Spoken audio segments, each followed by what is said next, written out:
Starting with Honorable Lieutenant Governor J.N.K.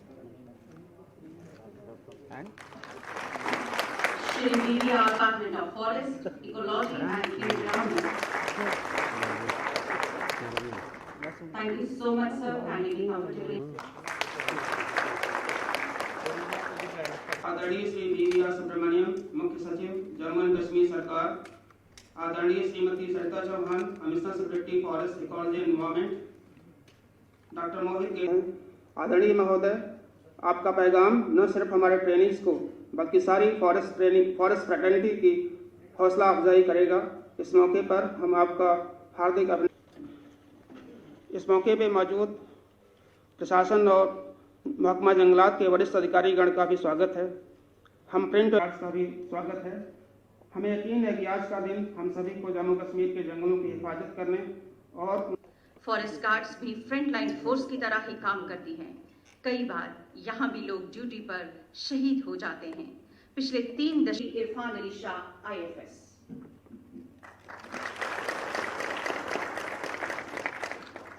Jammu and Kashmir, including Soil Conservation Training School, Miran Sahib, Forest Guard Training, a sound mind in a sound body.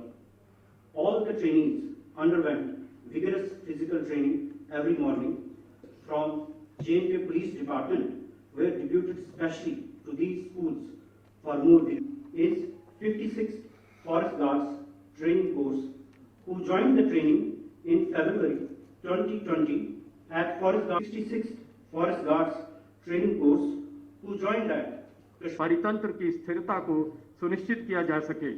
इसीलिए इस अंतर को पूरा करने के उद्देश्य से जम्मू व कश्मीर सरकार द्वारा Then an endurance run was also conducted, and the third prize in the endurance run goes to Vicky Kilometer run in 42 minutes and 10 seconds.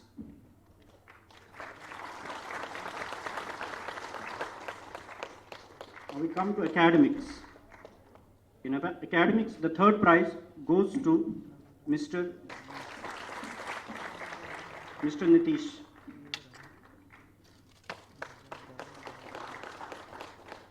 The next batch is of Soil Conservation Training School, Miran Sahib.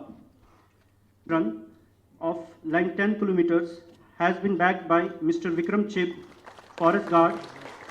He has done it in 55 minutes and 7 seconds. The second prize in marathon, Lav Bandral, Forest Guard of Udhampur Forest Division. He has scored 930 marks out of.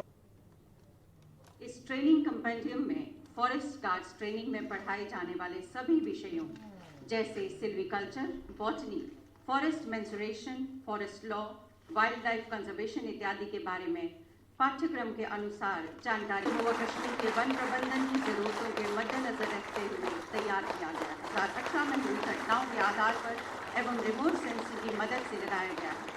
ये report department of ecology, environment and remote sensing द्वारा तैयार की गई है।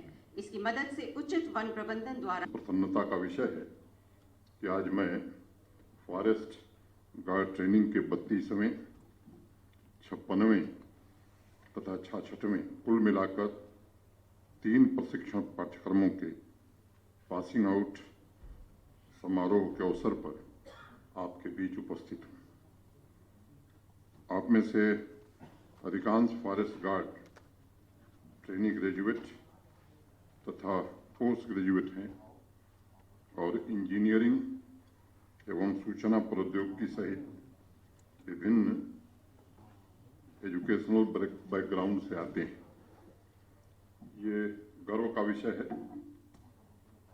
मैं आपको बताना चाहूँगा कि फॉरेस्ट डिपार्टमेंट की महत्ता को ध्यान में रखते हुए ब्रिटिशर्स के ज़माने में उनके फॉरेस्ट ऑफिसर की training royal Indian engineering college London में हुआ करती थी। वर्तमान में भी आप तमिलनाडु को देख लीजिए, 2019 में वहाँ 597 फॉरेस्ट गार्ड्स का चयन हुआ था। उसमें से 257 जो गार्ड थे वो इंजीनियरिंग बैकग्राउंड के थे। मुझे लगता है कि फिर ये विचार का विषय हो जाता है कि ऐसा क्यों होता है, क्योंकि फॉरेस्ट के लिए, प्राकृतिक संपदा के लिए काम करना मुझे लगता है कि एक सम्मानित प्रोफेशन है। इसलिए इस बैकग्राउंड के लोग भी इस प्रोफेशन में जा रहे हैं। प्रकृति की सेवा के माध्यम से फॉरेस्ट गार्ड मुझे लगता है कि मानव समाज की बड़ी भारी सेवा कर रहा है। आप अपने जीवन की एक महत्वपूर्ण दिशा में कदम बढ़ा रहे हैं और उसके लिए मेरी हृदय से शुभकामनाएं हैं आप सबको। खासतौर से जिन्हें अभी मेडल्स दिए गए उनको भी मैं हृदय से शुभकामना देता हूं। मेडल्स की संख्या सीमित होती है और इसलिए जिसको नहीं मिला है मुझे लगता है कि उसको भी उत्साह से ही आगे आने वाले दिनों में काम करने की जरूरत है। जम्मू कश्मीर की मिट्टी, आप सबको पता है कि सेविज्म, बुद्धिज्म की खुशबू है। और एक छोटी बात मैं आपसे साझा करना चाहूँगा। एक बड़े प्रसिद्ध बौद्ध गुरु से उनके शिष्य ने एक सवाल किया कि गुरुवर, बुद्धिज्म है क्या? तो उनका जवाब जो था वो मुझे लगता है कि गौर करने लायक है। हवा चलने पर बांस के पेड़ों से जो आवाज आती है वही बुद्धिज्म है। नेचर, इकोलॉजी और एनवायरनमेंट को लेकर के भारतीय संस्कृति और भारतीय दर्शन मुझे लगता है कि पुरातन काल से हमारी सभ्यता और संस्कृति का यह अंग रहा है।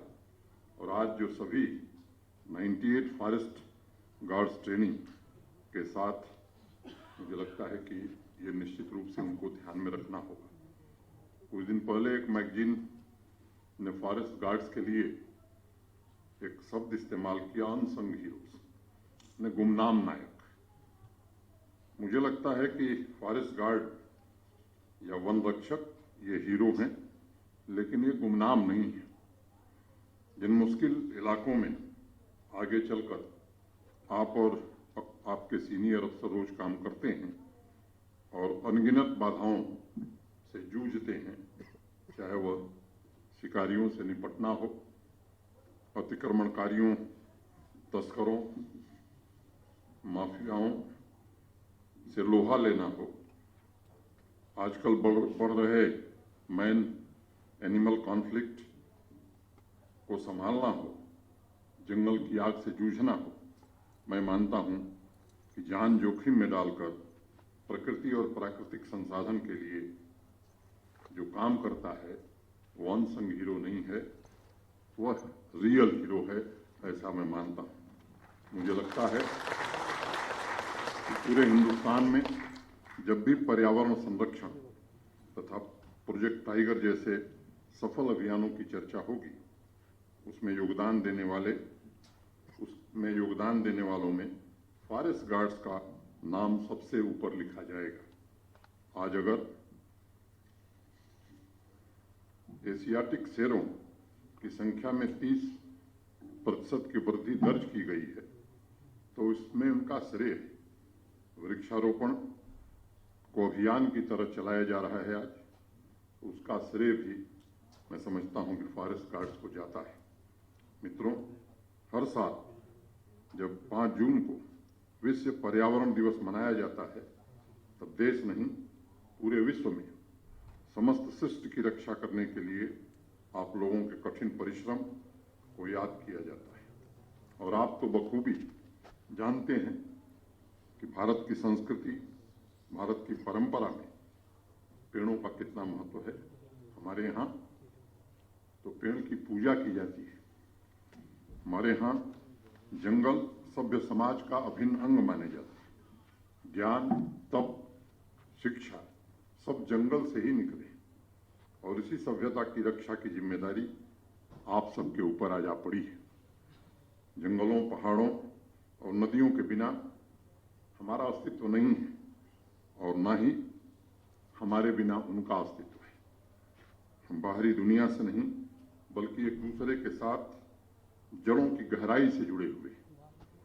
मित्रों, संविधान के आर्टिकल 51A में लिखा गया है, हमारे संविधान निर्माताओं ने लिखा है, यह भारत के प्रत्येक नागरिक का कर्तव्य होगा कि वह प्रकृति की रक्षा और जंगलों, झीलों, नदियों और वन्य जीवन सहित पर्यावरण में रह रहे सभी जीवित प्राणियों के लिए दया भाव रखे।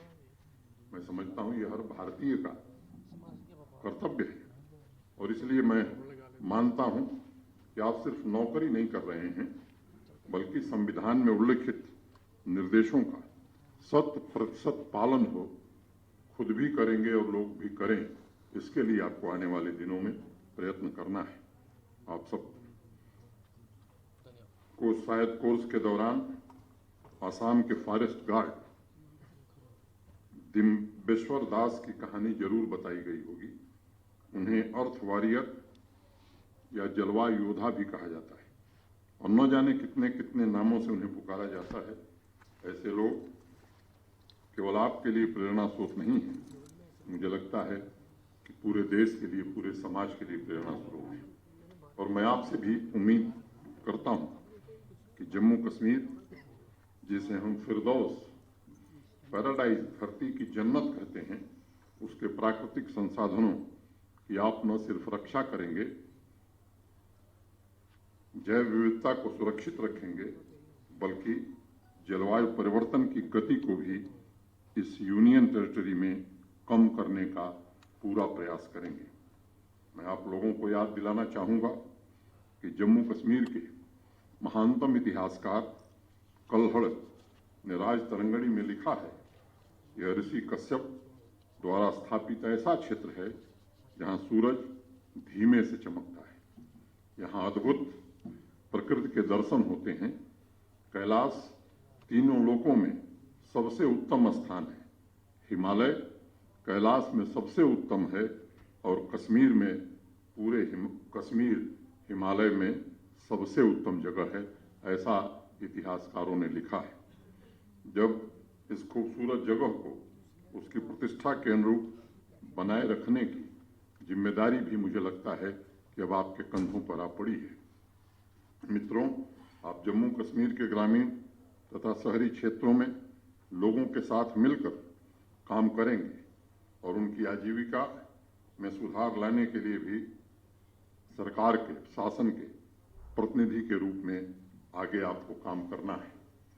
अगर हम इतिहास में झांक कर देखें तो जम्मू कश्मीर में फॉरेस्ट एडमिनिस्ट्रेशन की शुरुआत 1857 में हुई है, जब वनों की सुरक्षा और उनके विवेकपूर्ण दोहन को सुनिश्चित करने के लिए राजस्व विभाग के अंतर्गत एक प्रशासनिक इकाई स्थापित की गई थी, जिसे महले नवारा या फॉरेस्ट एक्सप्लॉयटेशन यूनिट कहा जाता था। बाद में सन 1891 में वन विभाग का गठन हुआ, और वनों का सीमांकन करने के साथ साथ उन्हें बीटों, ब्लॉकों, रेंजों और डिवीजन में व्यवस्थित किया गया, जिसके साथ ही जम्मू कश्मीर में वनों के वैज्ञानिक तरीके से प्रबंधन की नींव रखी गई। भी मेरे पूर्व प्रिंसिपल चीफ कंजर्वेटर ने बहुत विस्तार से बताया है। मैं बहुत संक्षेप में 2-3 बातें कहना चाहूँगा। 1893 में फॉरेस्ट रेगुलेशन और रूल्स बनाए गए और जम्मू कश्मीर के फॉरेस्ट मैनेजमेंट के इतिहास में मैंने पढ़ा है 1902 में पहली बार सब डिवीजन लेवल पर भद्रवा में पहला ऑफिस बना और उसके बाद 1908 में किश्तवाड़ में ऐसा ही ऑफिस जंगलों और प्राकृतिक संसाधनों की सुरक्षा के लिए खोला गया। आपने शायद उसके बारे में अपने कोर्स के दौरान भी पढ़ा होगा, लेकिन इतिहास का जिक्र करके मैं आपको यह बताना चाहूँगा कि वनों को बचाने और उनके संरक्षण में आपकी भूमिका किसी भी प्रकार से हमारी सेना या पुलिस से कम नहीं है। अपने कर्तव्य को पूरी शिद्दत से निभाने की आपकी रिच लेगेसी है। मुझे मालूम है कुछ फॉरेस्ट फ्रंटलाइन स्टाफ ने तस्करों और अन्य वन अपराधियों का डटकर मुकाबला किया है और अपने कर्तव्य पालन में विभाग के कुछ कार्मिकों ने अपने प्राणों का भी सर्वोच्च बलिदान किया है। इस अवसर पर मैं दिन रात वनों, वन्य जीवों और पर्यावरण की सेवा करने वाले वन कर्मियों की वीरता को नमन करता हूं। मैं वनों और वन्य जीवों की सुरक्षा में अपना सर्वस्व अर्पण करने वाले सभी शहीदों को भी श्रद्धांजलि अर्पित करता हूं और मैं फॉरेस्ट डिपार्टमेंट से ये निवेदन करना चाहूँगा कि 11 सितंबर हर वर्ष जम्मू कश्मीर के सभी फॉरेस्ट ऑफिसेस में इन शहीदों की श्रद्धांजलि में एक कार्यक्रम निश्चित रूप से होना चाहिए। आवाम को भी उनके त्याग और बलिदान की कहानी हम बता सकें, मुझे लगता है ये आवश्यक है। अभी कुछ दिन पहले मैं भारतीय वन सर्वेक्षण की 2019 की रिपोर्ट देख रहा था। मुझे गर्व है कि फॉरेस्ट कवर में, जैसा गेरा साहब ने बताया, 348 वर्ग किलोमीटर की बढ़ोतरी के साथ जम्मू कश्मीर संघ राज्य क्षेत्र फॉरेस्ट कवर में सर्वाधिक बढ़ोतरी दर्ज करने वाले 5 शीर्ष राज्यों में अपना स्थान बना सका। रिपोर्ट में यह भी कहा गया है कि जम्मू कश्मीर में फॉरेस्ट कवर में वृद्धि का मुख्य कारण वृक्षारोपण तथा संरक्षण की गतिविधियां हैं। इसके लिए मैं सभी फॉरेस्ट गार्ड्स, फॉरेस्ट डिपार्टमेंट के सभी अधिकारियों, कार्मिकों तथा श्री गेरा और सरिता चौहान जी को हृदय से बधाई देना चाहूँगा। इन वनों ने काफ़ी बड़ी धनराशि प्राप्त करने में महत्वपूर्ण भूमिका निभाई है और 15वें वित्त आयोग के अनुसार लगभग वार्षिक सालाना 1700 करोड़ रुपए अब जम्मू कश्मीर संघ राज्य क्षेत्र को इसके कारण प्राप्त होगा। मैं इस उपलब्धि के लिए फॉरेस्ट डिपार्टमेंट को हृदय से बधाई देना चाहता हूं। किसी भी क्षेत्र की ताकत मुख्य रूप से उसके प्राकृतिक और मानव संसाधनों में ही निहित होती है। जम्मू कश्मीर में 40 से ज्यादा वनों के प्रकार पाए जाते हैं, जो देश के किसी अन्य हिस्सों की तुलना में सबसे अधिक है और हमारे वनों के इकोसिस्टम की विविधता को भी दर्शाते हैं। मुझे बताया गया है कि आर्थिक और सांख्यिकी निदेशालय के आकलन के अनुसार वनों में मिलने वाले टिम्बर, फायरवुड, चारा और नॉन टिम्बर प्रोडक्ट्स का मौद्रिक मूल्य लगभग 3000 करोड़ रुपए का है, जो जम्मू कश्मीर की कुल GSDP के 2% से अधिक है। इको टूरिज्म और लकड़ी पर आधारित उद्योगों को बढ़ावा देने जैसे नए उपायों के द्वारा GSDP बढ़ोतरी में मुझे लगता है कि और योगदान दिया जा सकता है, इसकी गुंजाइश है। और मेरा आग्रह होगा कि फॉरेस्ट डिपार्टमेंट अन्य संबंधित विभागों के साथ बातचीत करके इस पर सुनिश्चित कार्यक्रम निर्धारित करे और आने वाले दिनों में इन कार्यक्रमों को पूरा करने की कोशिश करें। मित्रों, हम वनों में रहने वाले और वनों पर ही आश्रित अपने भाइयों बहनों के लिए वन अधिकार अधिनियम, फॉरेस्ट राइट एक्ट को इम्प्लीमेंट कर रहे हैं। अभी गेरा साहब ने मेरे पूर्व इसको बताया है। संसद द्वारा वर्ष 2006 में पारित होने के बावजूद यह कानून जम्मू कश्मीर में लागू नहीं था, जिसके कारण ये लोग अपने अधिकारों से वंचित थे। इस प्रक्रिया को पूर्ण कर हम जंगलों पर आश्रित समुदायों को न्याय संगत अधिकार प्रदान कर सकेंगे और इसके लिए फॉरेस्ट तथा ट्राइबल डिपार्टमेंट काम कर रहा है। इस अधिनियम के पूर्ण रूप से लागू हो जाने के बाद अनुसूचित जनजातियों तथा अन्य पारंपरिक फॉरेस्ट ड्वेलर्स समुदायों की आजीविका, सुरक्षा, गरिमा और समृद्धि को सुनिश्चित किया जा सकेगा। मैं आपसे निवेदन करूंगा, संवेदना के साथ, मानवीय संवेदना के साथ इस काम को उचित ढंग से हमें करने की जरूरत है। मित्रों, जम्मू कश्मीर विकास के पथ पर आगे बढ़ रहा है। इस परिदृश्य में विकास और पर्यावरण संरक्षण के बीच संतुलन बड़ा जरूरी है और इसे हमें सुनिश्चित करना होगा। वन विभाग की भूमिका इसमें सबसे महत्वपूर्ण है। मैं उम्मीद करता हूं वन विभाग विकास के प्रतिकूल प्रभावों को कम करने के लिए नए तरीकों पर भी खोज करेगी। मुझे विश्वास है कि ग्रीन जम्मू कश्मीर ड्राइव के अंतर्गत 1 करोड़ पौधे लगाने का जो लक्ष्य रखा गया है वो इस दिशा में एक महत्वपूर्ण कदम है। पुरानी कहावत है, फॉरेस्ट हमारी जमीन के फेफड़े जैसा है। वे हवा को शुद्ध करते हैं जंगल हमारे, और लोगों को नई ताकत देते हैं।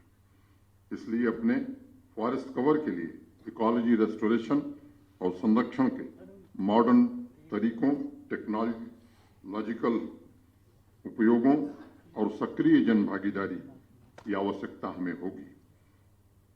हमें जम्मू कश्मीर के भविष्य के लिए प्राकृतिक संसाधनों को और मजबूत करना होगा और पर्यटन को पर्यावरण संरक्षण से भी मुझे लगता है कि जोड़ने की प्रबल संभावना जम्मू कश्मीर में हम सबको दिखाई पड़ती है। ऑफॉरेस्टेशन तथा वन संरक्षण के मैंडेट के साथ वन विभाग द्वारा ग्राम पंचायतों जैसे ग्रास रूट इंस्टीट्यूशन को सक्रिय रूप से शामिल करते हुए प्राकृतिक संसाधन प्रबंधन में जन भागीदारी की दिशा में महत्वपूर्ण योगदान देने की आवश्यकता है। इस पर बल दिया गया है।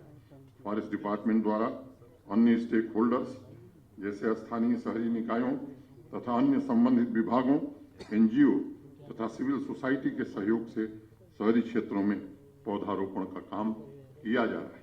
मेरी अपेक्षा होगी, मेरा आग्रह होगा और सलाह भी होगी कि पौधारोपण संबंधी विभिन्न गतिविधियों में स्कूली छात्रों को भी हमें शामिल करने की आवश्यकता है, जिससे बचपन से ही उनमें प्रकृति के प्रति चेतना की भावना तथा समाज सेवा का भाव उत्पन्न हो। और मेरा आग्रह होगा कि खास शहरी क्षेत्रों में बाल वन, चिल्ड्रन पार्क और सीनियर सिटीजन के लिए अगर हम पार्क बना सके खाली जगहों पर, और यहाँ फॉरेस्ट डिपार्टमेंट की ज़मीनें भी बहुत हैं, तो मुझे लगता है ये समाज की बड़ी सेवा होगी। मुझे लगता है कि इको क्लब भी अगर एजुकेशन डिपार्टमेंट के साथ मिलकर के हम चलाते हैं, जिसमें हमारे नौजवान बच्चे विद्यार्थी भाग लेते हैं और उसके लिए कोई वार्षिक पुरस्कार हम रखते हैं, तो मैं मानता हूं कि आने वाले दिनों में लोगों की अभिरुचि इसमें बढ़ेगी। मुझे देखकर अत्यंत खुशी हो रही है कि इसमें 3 महिला फॉरेस्ट गार्ड भी अपना आज प्रशिक्षण पूरा कर रही हैं। मुझे याद है पिछले साल कन्याकुमारी जिले की इंजीनियरिंग ग्रेजुएट अविशा कुमारी फॉरेस्ट गार्ड बनी थी और उन्हीं के साथ कि देवकी ने इंजीनियरिंग कॉलेज में वो लेक्चरर थी, नौकरी छोड़कर कोयम्बटूर फॉरेस्ट में फॉरेस्ट गार्ड की नौकरी उन्होंने ज्वाइन किया। उस मौके पर पूरे देश में जश्न मनाया गया। मुझे भी आज गर्व की अनुभूति हो रही है। वन संसाधन प्रबंधन में महिलाओं की भूमिका मैं मानता हूं और भी ज्यादा महत्वपूर्ण है। आज पास आउट होने वाले युवा फॉरेस्ट गार्ड से मैं उम्मीद रखता हूं, अपेक्षा है मेरी कि वे सदैव इसका ध्यान रखेंगे तथा वन संरक्षण एवं संवर्धन गतिविधियों के दौरान महिलाओं और ग्रामीण समुदायों की आवाज जरूर सुनेंगे, ऐसी मेरी अपेक्षा है। आपके प्रयासों से ग्रामीण समुदाय का बोझ कम होना चाहिए तथा उनके लिए आजीविका के अवसर कैसे पैदा होंगे, इस पर विचार करने की हमें आवश्यकता है। उन्हें जलाऊ लकड़ी, चारा और टिम्बर जैसी सेवाओं की समय समय पर आवश्यकता होती है। हमें अपने वैधानिक कानूनों के अंतर्गत हम कैसे उनकी मदद कर सकते हैं। संवेदनशील मनुष्य के नाते हमें इस पर भी विचार करने की जरूरत है। आपको लकड़ी से जुड़े उद्योगों का भी ध्यान रखना होगा और रोजगार प्रदान करने के साथ साथ राज्य की अर्थव्यवस्था में भी अपना योगदान देना होगा। अपने कर्तव्यों का निर्वहन करते हुए वन व्यवस्था में सुधार और पारदर्शिता लाना मुझे लगता है ये शीर्ष प्राथमिकता होनी चाहिए। मुझे अत्यंत प्रसन्नता है कि फॉरेस्ट ट्रेनिंग स्कूल आप सभी को इन चुनौतियों के प्रति उचित दृष्टिकोण और उत्तरदायित्व की भावना के साथ तैयार करने का एक सराहनीय कार्य कर रहा है। सीखना एक आजीवन चलने वाली प्रक्रिया है। कोई भी व्यक्ति पूर्णांक नहीं होता है। जीवन भर सीखने का अवसर सबको मिलना चाहिए। अतः आपने जिस ज्ञान और कौशल को अपने प्रशिक्षण के दौरान हासिल किया है वो आपके कैरियर में नींव का काम करेगा। मैं एक बार फिर आप सभी को बधाई देता हूं और विशेष रूप से उन लोगों को जिन्होंने अपनी योग्यता और उपलब्धियों के लिए पुरस्कार प्राप्त किए हैं। जैसे वृक्ष बादलों को बरसने का निमंत्रण देता है, वैसे ही जम्मू कश्मीर की प्राकृतिक संपदा आपको निमंत्रण दे रही है और आप अपने कर्तव्य का निर्वहन करते हुए इस बात का जरूर ध्यान रखिएगा कि एक गुलाब का फूल भी सैकड़ों सितारों से कहीं अधिक मूल्यवान होता है। मैं जम्मू कश्मीर की वन संपदा की सुरक्षा, संरक्षण और विकास में आपके प्रयासों के सफलता की कामना करता हूं। एक दो छोटी बातें मुझे कहनी है। आप सबको मालूम है कि आज 3 मार्च वर्ल्ड वाइल्ड लाइफ डे है, तो मैं इसकी भी शुभकामना आप सबको देता हूं। आज विश्व श्रवण दिवस भी, वर्ल्ड हियरिंग डे, इसकी भी शुभकामना देता हूं। 4-5 दिनों पहले मैं डाची गांव गया। मैं फॉरेस्ट डिपार्टमेंट के वरिष्ठ अधिकारियों से निवेदन करना चाहूँगा, वहाँ हांगुल कितने हैं, कितने हम बढ़ा सकते हैं, इस पर हमें सोचने की जरूरत है। और क्या सामान्य व्यक्ति के लिए उसे हम एक पर्यटक स्थल के रूप में विकसित करने का प्रयत्न कर सकते हैं। जो हमारी मान्यताएं जो हमारे लिए प्रतिबंधित है उसे रोकते हुए, क्योंकि कहीं भी जब जहाँ परमिशन लेनी होती है सरकारी तंत्र में, मुझे लगता है सामान्य आदमी को कठिनाई होती है। ऐसा कोई सिस्टम हम विकसित कर सकते हैं कि सामान्य व्यक्ति भी, देश के कोने कोने से लोग आते हैं तो उसे देख सकें। इस इलाके के लोग भी चाहें तो देख सकें। भले ही संख्या हमको सीमित करनी पड़े, लेकिन निश्चित सीमा जो हमारे लिए अपरिहार्य होगी, जिससे कोई नुकसान न हो पर्यावरण का, उसका ध्यान में रखते हुए इस पर सोचने की जरूरत है। पिछले दिनों में पुरमंडल गया हुआ, मैंने वहां देखा मानसर, सुरिसर की लेक, उत्तरवाही। मुझे लगता है कि वन विभाग को उन प्राकृतिक स्थलों को भी देखने की जरूरत है कि वहां आप क्या कर सकते हैं। वहां की इकोलॉजी बचाने के लिए देश भर के लोग वहां आते हैं, अनेक कारणों से आते हैं। मुझे लगता है कि एक दूसरा काम हो सकता है जिस पर आप विचार कर सकते हैं। तीसरा, वेटलैंड और वेस्टलैंड। अनेक प्रकार की पक्षियां हमारे यहाँ आती हैं। मुझे लगता है कि इसको बचाने में फॉरेस्ट डिपार्टमेंट की क्या भूमिका हो सकती है। मैं समझता हूं कि इस पर जरूर काम करने की आवश्यकता है। इन 3 सुझावों के साथ मैं फिर से आप सबके प्रति हृदय से साधुवाद देते हुए मैं अपनी बात यहीं पूरी करता हूं। जय हिंद।